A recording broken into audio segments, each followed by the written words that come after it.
Coming to you from an undisclosed location somewhere deep in the heart of the Santa Monica Mountains, I am your intrepid host, L.A. Marzulli, and this is a special report.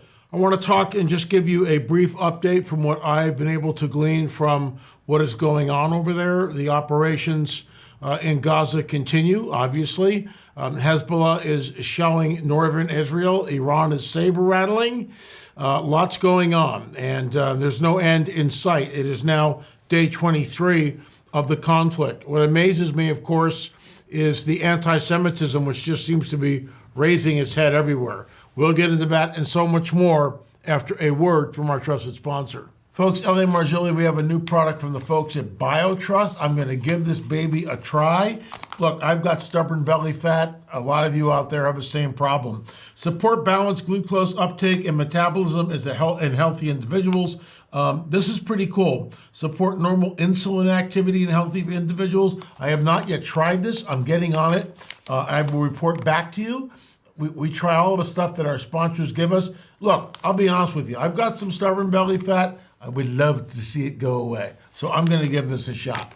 Anyway, here's a further word from our sponsor. Excess belly fat has been deemed the most dangerous fat of them all, as it's linked to so many health issues. The reason being, excess belly fat grows deep in the abdominal cavity and puts pressure on some of the body's most vital organs. That's one of the reasons why myself, along with so many people, are beginning to turn to this amazing new substance, which is thoughtfully formulated with science-backed ingredients that promote reduced fat storage, help to speed up the breakdown of fat, support weight management, reduce cravings, and boost metabolism.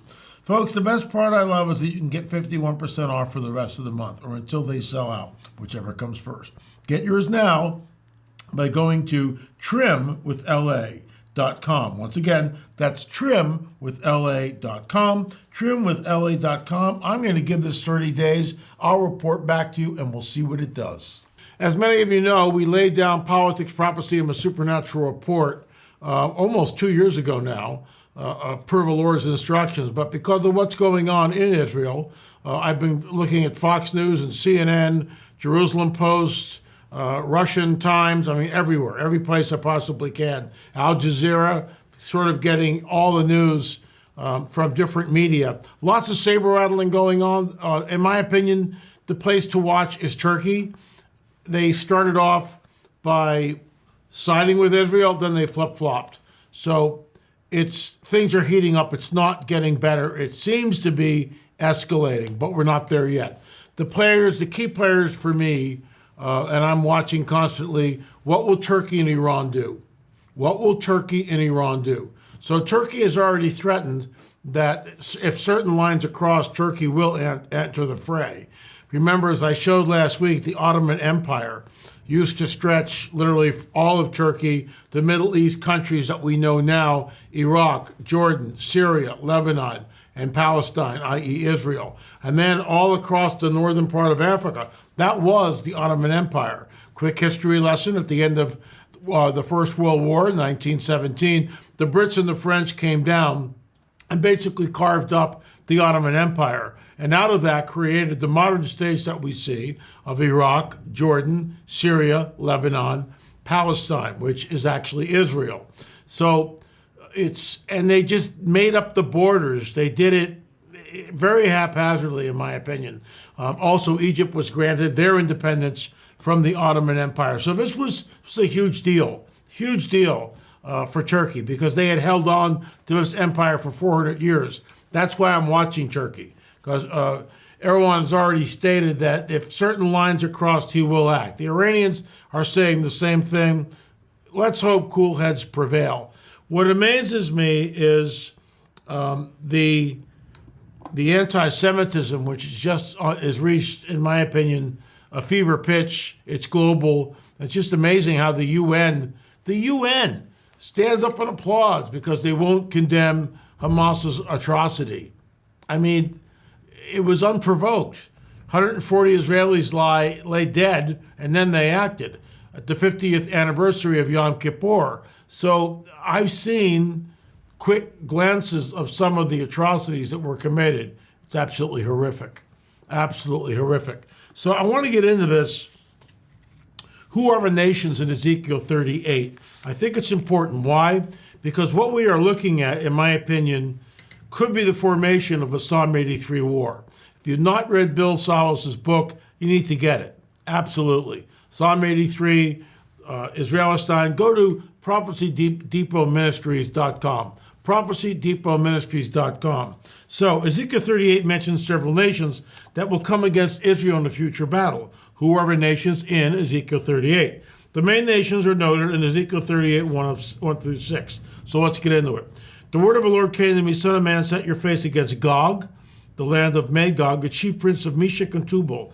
Prophesy against him and say, this is what the sovereign Lord says, I am against you, Gog, chief prince of Meshech and Tubal. I will turn you around, put hooks in your jaws, and bring you out with your whole army, your horses, your horsemen, fully armored, a great horde with large and small shields, all of them brandishing their swords. Now, this is where it gets interesting.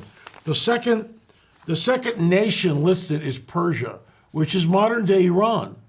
There's no doubt about that. That is modern-day Iran. Cush and Put will be with them with all their shields and helmets, and Gomer with all its troops, and Beth Togarmah from the far north with all its troops, and many nations with you. Gog is noted 11 times in Ezekiel 38:39 as the leader of the invasion. Gog appears to be an individual rather than a group or nation. 9 of her names are mentioned. We will get into that. Before I delve into this a little more, I just want to say that Yemen entered the fray last week as they launched a missile which was shot down, I believe, by Saudi Arabia. I could be wrong in that, but that's what I was led to believe. I've never seen that before. I've never seen Yemen enter the fray. So, unfortunately, things look like they're heating up. We need to pray for the peace of Jerusalem. If you've never been to Israel, you know it's a tiny little nation surrounded by those who wish to do her harm. There's no doubt that Hezbollah has one goal, and that's to eradicate Israel. There is no doubt every Friday the mullahs in Iran, and these are not the people of Iran, these are the mullahs, the ones who control Iran. And remember, you've got this sect between the Sunni and the Shia. Iran is Shia. The majority of the Islamic nations are Sunni. You've had this 1,300-year-old clash between Sunni and Shia Muslim. However, the enemy of my enemy is my friend. It's tenuous, it's tumultuous. So let's get into this. Magog, according to first century Jewish historian Josephus, the land of Magog was inhabited by the Scythians.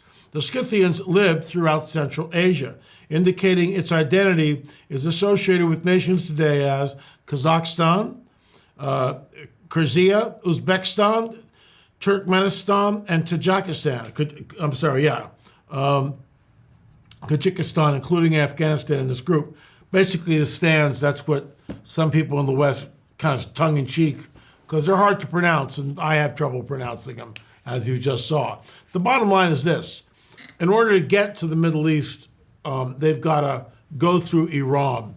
So this gets really complex, folks. But what was written will come to pass. What was foretold is unfolding. Then we have Rosh. Rosh is the remote part of the north. Because of this, most interpreters identified Magog as Russia, at least part of Russia, or perhaps Russia and some of the former Soviet Union connected with it. Meshech or Tubal, that is definitely modern-day Turkey. Persia, it's the land of Iran. Cush or Ethiopia, that is modern-day Ethiopia. Pud is also translated in some versions as Libya. Gomer is the northern part of Turkey. So what's amazing is all these nations surround the modern state of Israel. And just so you know, there is not an Arab in the bunch there, as the late Chuck Missler used to say. So this is not an Arab-Israeli conflict. This is something else. So the possibility is this, Psalm 83. Israel has already stated 2 weeks ago on the record that if Hezbollah really goes for it or Iran attacks in conjunction with Hezbollah, they will destroy Damascus. So Psalm 83, which expands the nation of Israel, coupled in with that, in my opinion, is Isaiah 17, and everything leads to the Ezekiel 38 war. Question is, does the Ezekiel 38-39 war happen right on the heels of Psalm 83, Isaiah 17, or is there a span? Is there a time gap? And we don't know. And where does the rapture of the church fit in with all this? And will there be a tactical nuke actually being used? So, it's a very extremely complex mix. I don't think the censors will take us off for saying this. Hopefully they won't. This is, ground zero reporting. I'm not making this up. My prayer is that all of this would stop. But what was written will come to pass. What was foretold is unfolding. Thanks for watching, folks. Before I go, please remember, when you come here, we've got a brand new book out, Further Evidence, a little dog mark here. Further Evidence, there she goes. It is available in our store. Also, the cattle mutilation film. We now have 6 films in the queue on our UFO series. Thanks so much for watching this very special edition. Remember, I'll see you on the air or